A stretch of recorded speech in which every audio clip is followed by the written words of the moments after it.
The twin brothers who killed each other. They were born minutes apart under a blood moon. Eli and Jace Whitlock identical in face, but not in heart. Raised on dust and discipline by a father who taught them to shoot before they could read. The twins were bound by blood, but divided by destiny. From childhood, they fought side by side, stole horses, dodged the law, and carved their names into the legend of Redwood Hollow. But everything changed the day Clara May arrived. Eli, the quiet one, loved her from a distance, while Jace, wild and reckless, kissed her beneath the sycamore tree. Clara chose Jace. Or so Eli thought.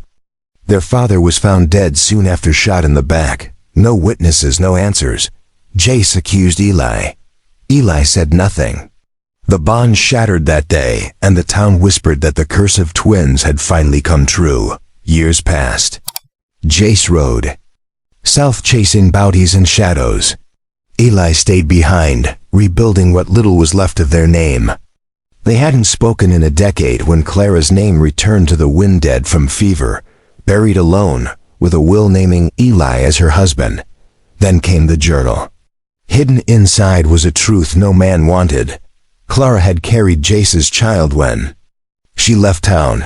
She'd married Eli to protect the boy's name and to hide the betrayal.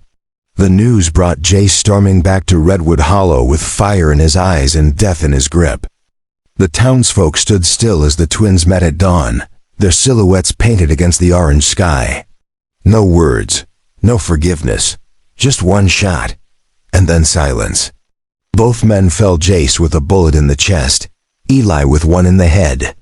But when the sheriff arrived, only one gun had been fired, one bullet, 2 deaths, and a letter soaked in blood. Clara's final words pleaded for peace, begged them to stop the storm she left behind.